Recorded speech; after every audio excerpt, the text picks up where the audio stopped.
I stopped answering the phone after midnight 3 weeks ago, but the voicemails still come through. They're always the same, polite, professional, asking if I'm still interested in representation, wondering when I can come back in for a follow-up. The agency closed in 2019.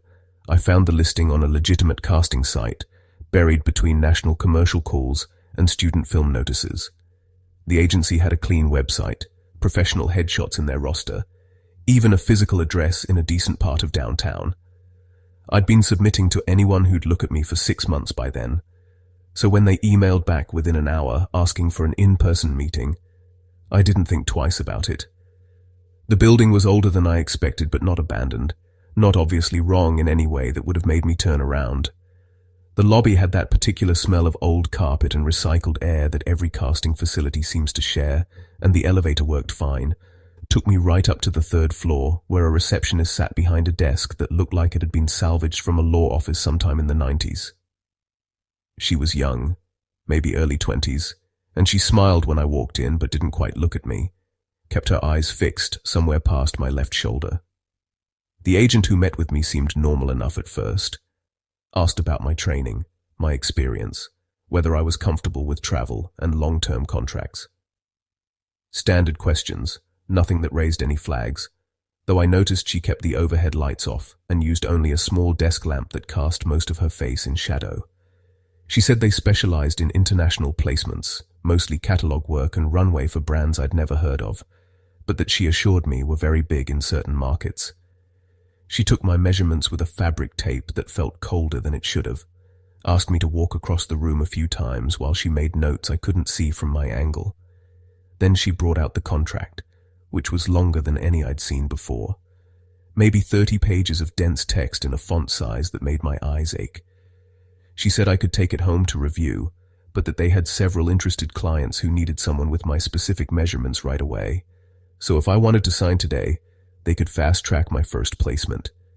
The money she mentioned was more than I'd make in 3 months at my restaurant job, and my rent was 2 weeks overdue, so I signed where she pointed without reading past the first few pages about payment terms and booking procedures. She made a photocopy of my driver's license, took new headshots with a camera that had no flash, but somehow made my skin look translucent in the images she showed me, and then she walked me to a door at the back of the office that I hadn't noticed when I came in. She said this was where they did the preliminary fittings, just to get my measurements into their system for clients to review. The room behind the door was smaller than I expected, barely larger than a closet, with a full-length mirror on one wall and a stool positioned directly in front of it. She asked me to stand on the stool and look straight ahead while she adjusted the lighting, which seemed to come from sources I couldn't identify. No visible fixtures or lamps, but still that cold, fluorescent wash that made everything feel clinical. She took more photos, asked me to turn in increments she called out, 15 degrees, 30 degrees, 45. And I remember thinking it was excessively precise for catalog work, but maybe that was just how they did things internationally. When she finished, she told me I'd hear from them within 48 hours with my first placement details, and then she walked me back through the main office to the elevator. The receptionist was gone by then, even though it was only 4 in the afternoon, and the agent didn't seem to notice or care, just smiled and said she looked forward to working with me. I got the first call 2 days later at 11:47 p.m., a number I didn't recognize but answered anyway because I was expecting them to reach out. The voice on the other end was female, but not the agent I'd met with, and she asked if I was still interested in representation, if I could come in tomorrow for a follow-up. I said I'd already signed with them, already done the preliminary fitting, and there was a long pause before she said they had no record of that. Could I come in tomorrow to complete the intake process? I hung up and tried to pull up their website, but the URL led to a parked domain page. I checked my email for the original casting notice, but it was gone, not in trash or spam, just completely absent from my account. The copy of the contract they'd given me wasn't in my bag where I'd put it, and when I looked up the building address, Street View showed a vacant lot with a chain-link fence. The calls kept coming after that, always between 11 p.m. and 3 a.m., always a different voice but the same script, asking if I was still interested, when could I come back in. I blocked the numbers, but new ones would call the next night, sometimes 2 or 3 in a row. And the voicemails they left were always identical, word for word, like they were reading from a prompt. Then I started seeing the photos, not online where I could report them or get them taken down, but in physical locations, tacked to telephone poles, slipped under windshield wipers in parking lots, taped inside bathroom stalls at the coffee shop where I worked. They were the shots from that fitting room, but my face looked different in them somehow, my expression not quite matching what I remembered, my eyes focused on something outside the frame that I couldn't recall being there. I've tried to report it, but can't explain what's been taken or how, can't prove I signed anything or went anywhere because none of it exists in any verifiable way. The police said it sounds like a scam where they get you to sign rights away to your image, but when I described the contract, they said 30 pages is excessive even for international work, and when I mentioned the measurements and the room and the specific angles she'd called out, the officer got very quiet and asked if I'd kept any documentation. I haven't been able to take a photograph since then. Every camera I point at myself produces an image that looks exposed wrong, washed out in a way that makes my features seem undefined, like something's been extracted that can't be replaced. My roommate says I look the same as always, but sometimes I catch her staring at me with an expression I can't quite pass, something between concern and confusion, like she's trying to remember what I'm supposed to look like and can't quite retrieve it. The voicemails still come through every night, and last week they changed slightly. Instead of asking when I can come back in, they thank me for my continued representation and let me know my latest placement has been very successful with their client base. They mention bookings I never agreed to, locations I've never been to, and yesterday one of them referenced a shoot that's scheduled for next month in a city I don't recognize from any map I've checked. I've stopped looking at mirrors in certain lighting because sometimes I catch angles of myself that match the photos, positions I don't remember holding, and the expression on my face in those moments isn't one I can recreate voluntarily. My roommate found one of the photos yesterday, stuck to our apartment door when she got home from work, and when I asked her what I looked like in it, she hesitated for almost a full minute before saying I looked like I was modeling. The contract is still missing, but last night I found a photocopy of my driver's license in my dresser drawer, tucked under clothes I haven't worn since that meeting. My address is correct, my date of birth matches, but the photo on it is one I've never seen before. Me standing on that stool in that fitting room, staring directly at a camera I don't remember them pointing at my face. And behind me in the mirror's reflection, barely visible in the fluorescent wash, there are at least 7 other people standing in positions identical to mine, all of us measured and documented and filed away in increments too precise to be accidental.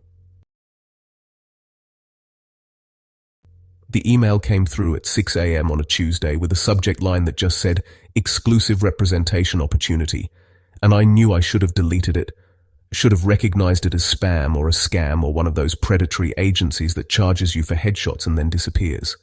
But they'd attached 3 photos of me from a shoot I did 4 years ago, before I'd even moved to the city.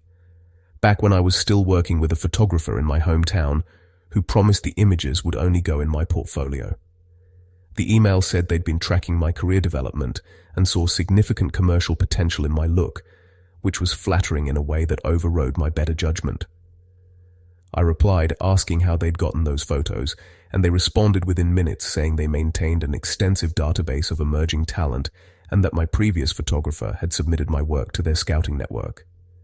That felt plausible enough, or at least I wanted it to be plausible enough. So when they offered a meeting at their main office downtown, I agreed without doing much research, beyond confirming the address was real. The woman who met with me introduced herself as a senior booking agent and said they worked primarily with clients who valued discretion, which is why I wouldn't find much about them online. She said their roster was intentionally small, never more than 30 models at a time, because their clients paid premium rates for exclusivity and wouldn't work with agencies that oversaturated the market.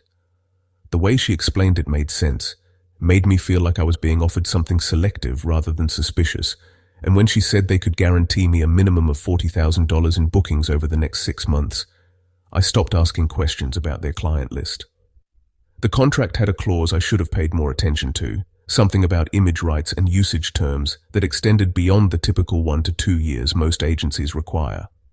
She said it was standard for their tier of clientele, that luxury brands needed longer licensing windows for campaign development, And I signed it because $40,000 would cover my rent for a year and let me quit the catering job that was destroying my knees and my sleep schedule. My first booking came through 8 days later, a full-day studio shoot for what they described as an international beauty campaign. The call time was 5 a.m. at a studio I'd never heard of in a neighborhood that was mostly warehouses and industrial buildings, but the day rate they offered was $3,000, so I showed up on time with my kit and my book and tried not to think about how isolated the location felt. There was no client on set, which the photographer said was normal for this kind of shoot. They'd review everything remotely and send feedback if reshoots were needed. No makeup artist either, which seemed less normal. But the photographer said the client wanted a very natural look and I should just do my own basics. The lighting setup was more complex than I'd seen before, maybe 15 different sources positioned at angles that seemed arbitrary until I was standing in front of the camera and could feel how they eliminated every shadow, every dimension, until my face felt flat and featureless.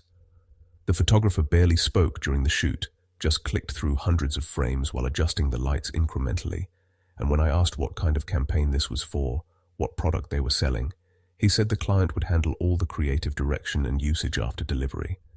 6 hours in, he said we were done, and I left feeling like I'd just worked the most boring job of my life. But $3,000 hit my account the next morning exactly as promised. The second booking came 4 days after that. Same studio, same photographer, same silence about the client or the creative direction. Different lighting setup this time though. More directional, more contrasted, and he spent almost 20 minutes adjusting a single rim light until it hit the left side of my face at an angle that made my cheekbone look sharper than it actually is. Another 6 hours, another $3,000, and I stopped caring about how vague everything felt because the money was real and consistent and letting me build savings for the first time in 3 years. By the 5th booking, I'd started to notice something about the photos he showed me during the shoots. They didn't look like campaign images, didn't have the polish or the intention you'd expect from commercial work. They looked more like documentation, like someone was building a reference library of my face under different conditions, cataloging how my features responded to different lighting and angles and expressions. When I mentioned this to the photographer, he said some clients use preliminary shoots to build mood boards, and that I'd see the final campaigns once they launched. I never saw any campaigns. No billboards, no magazine spreads, no online ads featuring my face. And when I asked my agency about usage and tier sheets, they said the clients were primarily in international markets that didn't have much crossover with US media. That should have been a red flag, should have made me ask more questions or push for actual proof that my images were being used somewhere. But the bookings kept coming and the money kept clearing, so I convinced myself this was just how high-end commercial work operated. Then I started seeing my face in places I couldn't account for. Not in ads or campaigns, but in the backgrounds of other people's photos, visible on a laptop screen in a coffee shop selfie someone posted online, printed on a flyer taped to a subway wall in a video from a city I'd never been to, displayed on a phone held by a passenger in a crowd shot that went viral for unrelated reasons. Always partial, always low resolution, never clear enough to be definitive, but close enough that I'd get messages from people asking if that was me, if I knew I was in that image. I went back to the agency and asked directly what my photos were being used for, and the booking agent said their clients had purchased extended licenses that covered a wide range of applications, including stock photography and reference materials. She said this was all outlined in the contract I'd signed, and when I asked to see my contract again, she pulled it up and showed me a section I didn't remember reading that granted them unlimited usage rights in perpetuity across all media formats and derivative works. The bookings stopped after that meeting. No explanation, no final check, just complete silence from the agency, and when I tried to call the office number, it rang through to a generic voicemail that didn't identify the company. The photographer's studio was empty when I went back to the address, just a vacant industrial space with no equipment and no sign anyone had been there recently. But I keep seeing my face. More frequently now, in more places. On a bus advertisement in a photo someone took in Berlin, on what looks like a dating profile in a screenshot from a Reddit post, on a memorial flyer for someone I've never met in a news article from a small town in Oregon. Always just visible enough to be recognizable, but not clear enough to prove anything definitively. And every time I see it, there are people commenting that they've seen that face before, that it looks familiar, but they can't place where from. I hired a lawyer who specializes in image rights, and she said the contract I signed was more comprehensive than anything she'd seen in 20 years of practice, that I'd essentially granted them ownership of my likeness in a way that would be almost impossible to revoke. She said the best I could do was try to document every instance where my image appeared without authorization and build a case for damages. But when I showed her the examples I'd collected, she got very quiet and asked if I'd noticed that none of them showed me doing anything. I hadn't, but she was right. Every appearance of my face was static, neutral, documentarian. Me standing, me sitting, me looking directly at a camera with no expression, no context, no indication of what I was selling or promoting or representing. Just my face, isolated and archived and distributed through channels I couldn't trace, used for purposes I couldn't identify. Last week, someone I went to high school with messaged me saying she'd seen my obituary in her local paper, with a photo that matched one from those early shoots. I looked it up, and there it was. My face, my name, wrong birth date, wrong death date, wrong biographical details, wrong everything except the image. The newspaper said it was an error, that someone had submitted falsified information and they'd removed it, but 3 days later, someone else sent me a different obituary from a different paper in a different state. Same photo, different false details. My booking agent's final email to me, which arrived 2 months after the last shoot, said my contract had been fulfilled successfully, and I should expect residual payments as usage continued. She thanked me for my professionalism and said my images had been particularly valuable to their client base because of what she called my adaptable neutral presence, which apparently meant my face could be contextualized into almost any scenario without looking out of place. I tried to ask what that meant, what scenarios, what clients, but the email address bounced back as undeliverable. The $40,000 they paid me is still in my account, and I've been afraid to spend it, afraid that using it would somehow ratify the contract more completely. But my lawyer said the transaction was legal, and the money is mine, regardless of how I feel about the terms I agreed to. What I can't stop thinking about is how many times I've been photographed since then, by security cameras, by strangers taking crowd shots, by automated systems at airports and border crossings, and how all of those images are being stored somewhere, catalogued and filed and potentially accessible to whoever bought the rights to my face. I wonder if they're adding those to their database, cross-referencing them with the controlled images they already have, building a more complete archive of expressions and angles and contexts. The residual payments come quarterly, direct deposit from an account I can't trace to any registered business, and each one is for a different amount, sometimes $200, sometimes $800, with no explanation of what specific usage generated the payment. The lawyer said I could refuse them, but that it wouldn't change anything about the contract terms, so I keep accepting the money and documenting every deposit as evidence of ongoing exploitation that might eventually matter in some legal context I can't predict. Yesterday, I saw my face on a missing person poster in a true crime video that had nothing to do with me, my image used to represent someone who disappeared in 1987, decades before those photos were taken. The comments section had dozens of people saying they recognized me from other contexts, other posters, other campaigns. But no one could name a specific source, just a vague sense that my face was familiar from somewhere they couldn't quite place. I don't leave the house much anymore without heavy makeup that changes my features enough to break facial recognition, and I've stopped letting anyone photograph me, even friends, even in group settings where I used to not think twice about it. But I can't control the cameras I don't see, can't prevent the accumulation of images that are probably being added to whatever database my agency created, and some nights I lie awake wondering how many versions of me are being used for purposes I'll never know about, in contexts I'll never be able to monitor or contest. The contract didn't have an end date. I checked with the lawyer, made her review every clause multiple times, which means the rights I signed away extend indefinitely, and any image of me taken at any point in my life can potentially be claimed as derivative work covered by those original terms. I got one more email last month, from an address that wasn't the agency, but had their logo in the signature, saying my file had been updated to indefinite active status, and I should expect ongoing residual payments for the foreseeable future. It included an attachment I was afraid to open for 3 days. But eventually I did, and it was just a single photo. Me in that studio, under those lights, staring directly at the camera with the exact neutral expression I'd held for 6 hours at a time.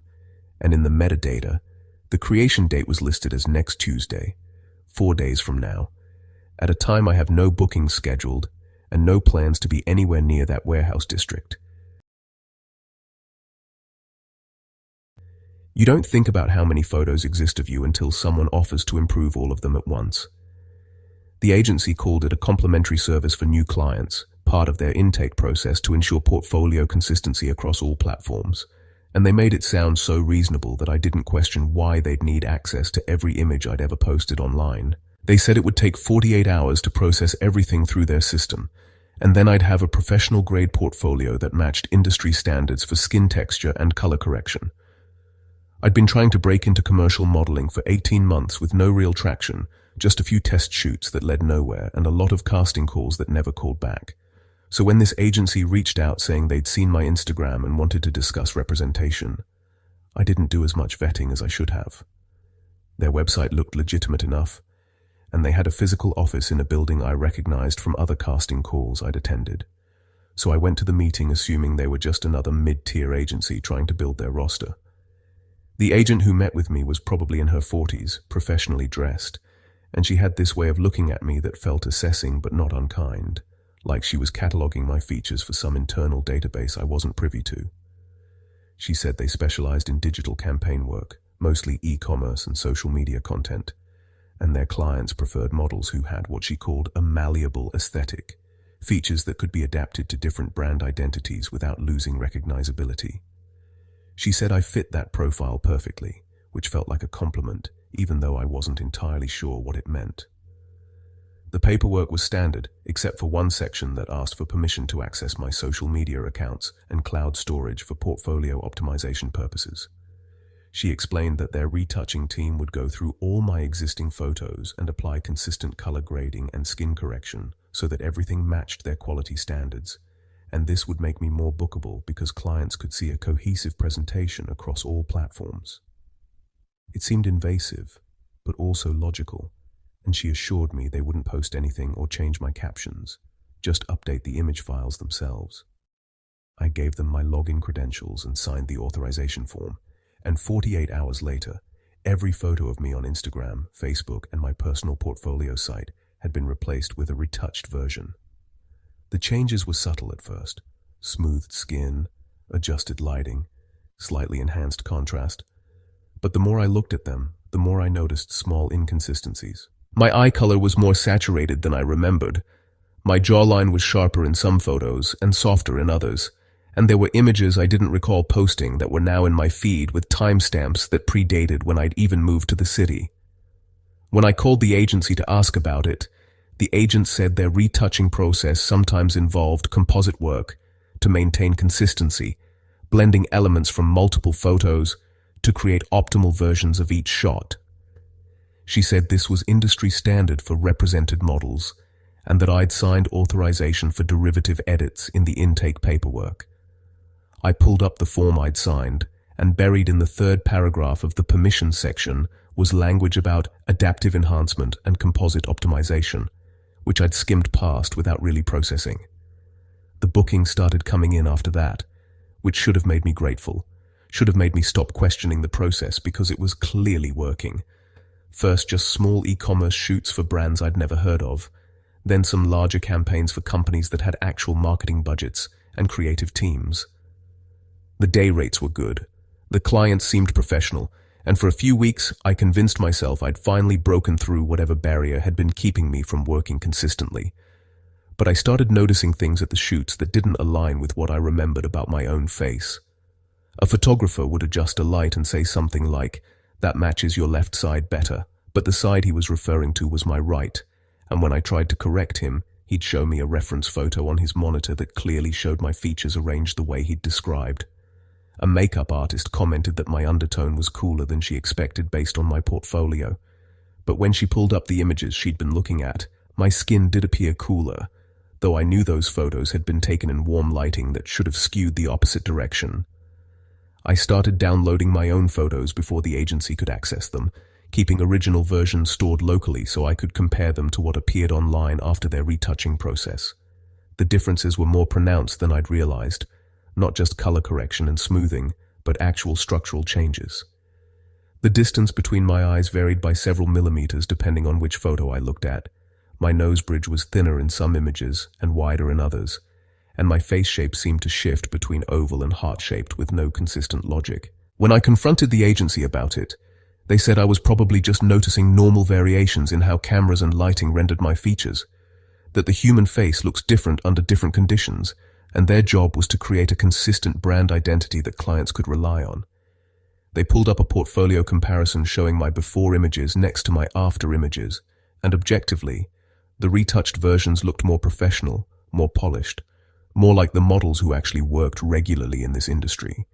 They asked if I wanted to go back to booking nothing, if I wanted to give up the momentum I'd built, and I didn't have a good answer because the money was real, and the clients were legitimate, and I couldn't prove that anything they'd done was actually harmful. The problem started when people I knew in real life began commenting that I looked different from my photos. Not in the normal way where everyone looks slightly different in person than they do online, but different in a way that made them uncertain, that made them look at me twice, like they were trying to reconcile what they were seeing with what they remembered. A friend I'd known since college asked if I'd had work done, and when I said no, she pulled up my Instagram and pointed to a photo from what was supposedly last month, asking when I'd gotten my lips filled because they were noticeably larger than the mouth she was looking at in person. I checked the photo she was referencing, and she was right. My lips did look fuller, but I remembered that shoot, remembered that no one had done any makeup on my mouth because the product being featured was a watch, and all the focus was on my hands and wrists. The retouching had altered my face in a way that didn't match the original image, and when I scrolled through my feed, I found at least a dozen other photos where my features had been modified beyond what could be explained by lighting or angles or normal retouching practices. I changed all my passwords and revoked the agency's access to my accounts, and within 24 hours they'd called me in for a meeting. The agent was less friendly this time, more direct about the fact that my contract included a clause about portfolio management that gave them ongoing rights to optimize my image presentation across all platforms. She said if I prevented them from accessing my accounts, I'd be in breach of contract, and they'd have to terminate my representation and potentially pursue damages for the bookings they'd secured on my behalf. I asked to see the contract again, and she pulled up a PDF that had 3 additional pages I didn't remember signing, including one that outlined their rights to create synthetic derivatives and composite enhancements for the duration of my representation and for 5 years after termination. My signature was at the bottom of every page, and the date matched the day I'd first come into their office, but I had no memory of reviewing anything that extensive. The bookings kept coming, but I started declining them, started trying to extract myself from the contract despite the financial penalties they'd outlined. That's when I noticed that my photos were still being updated, even though I'd changed my passwords, new retouched versions replacing the originals I'd posted, images I'd deleted reappearing with enhanced quality and modified features. I contacted the platforms to report unauthorized access, but they said the changes were coming from my own IP address during times when I was logged in, which was impossible because I'd started documenting my online activity and could prove I wasn't making those edits. A technical consultant I hired to investigate found that the agency had installed some kind of tracking software when I'd initially given them my login credentials, something that had embedded itself deep enough in my accounts that it persisted through password changes and could replicate my user behavior to make modifications appear legitimate. He said removing it would require completely deleting all my accounts and starting over with new profiles, new email addresses, new phone numbers, essentially a full digital identity reset. I did it, deleted everything and created new accounts with stricter privacy settings, and for about 3 weeks I thought I'd escaped. Then I started seeing my face in places I hadn't posted it, in advertisements for brands I'd never worked with, in stock photo databases I'd never submitted to, on websites for agencies I'd never signed with. The images were retouched versions of photos I'd deleted months ago, or composite creations that blended multiple shots into faces that looked like me, but with features I didn't quite recognize as my own. The agency sent me a final email saying my contract termination had been processed, but that they retained perpetual rights to all derivative works created during my representation period, which apparently included any image they'd ever retouched and any composite they'd generated from my original photos. They said these assets had been licensed to their client network and would continue to be used across various platforms for promotional and commercial purposes, and I'd receive standard residual payments for any bookings that resulted from those placements. I've been trying to find every instance of my face online and document where it's being used, but the images proliferate faster than I can track them. Last month, I found a version of myself on a real estate website advertising luxury condos in Dubai, my face composited onto a body that wasn't mine, standing in a kitchen I've never been in. A week after that, someone sent me a screenshot from a dating app showing my photo being used by an account that wasn't me. My features slightly altered, but still recognizable enough that multiple people had messaged asking if I knew someone was impersonating me. The residual payments show up quarterly, small amounts that suggest my likeness is being used for minor commercial purposes, and each statement includes a list of placements I can't verify: stock database licensing, promotional composite usage, derivative enhancement distribution. The agency maintains that everything they're doing is covered by the contract I signed, and the lawyer I consulted said the language is vague enough that it would be difficult to prove they've exceeded their rights, especially since I voluntarily provided them access and signed authorization for optimization procedures. What disturbs me most is that the face I see in these unauthorized uses looks more consistent than my actual face. The features more symmetrical, the proportions more balanced, the overall impression more refined than what I see in the mirror.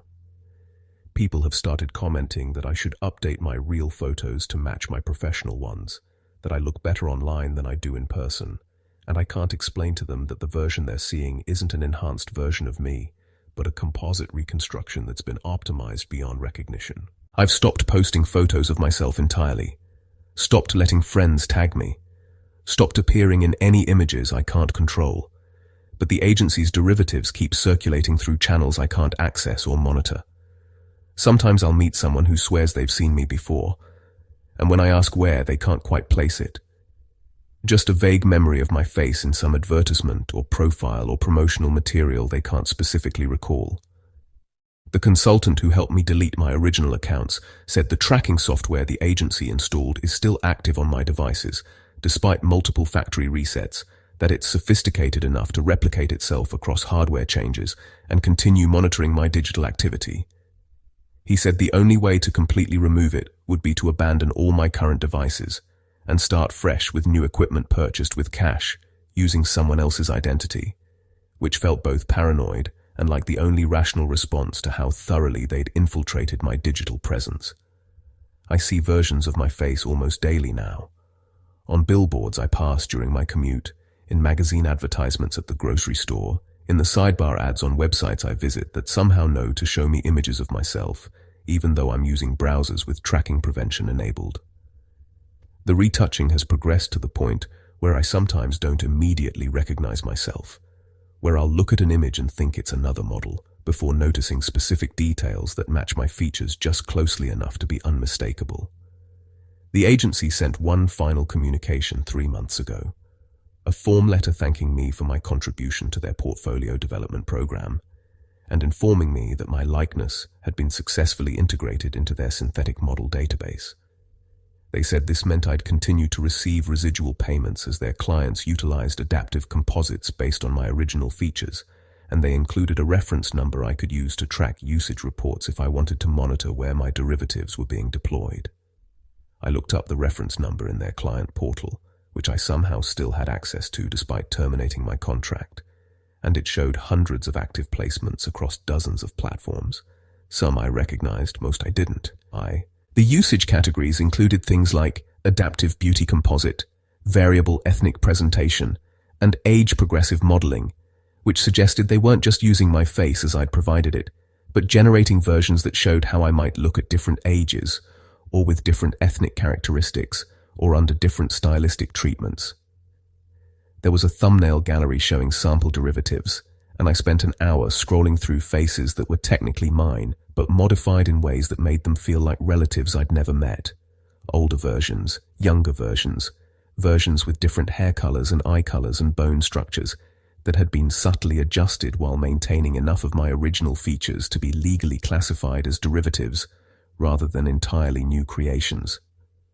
The last image in the gallery was labeled Master Composite, and when I clicked on it, it showed a face that looked more like me than I look like myself.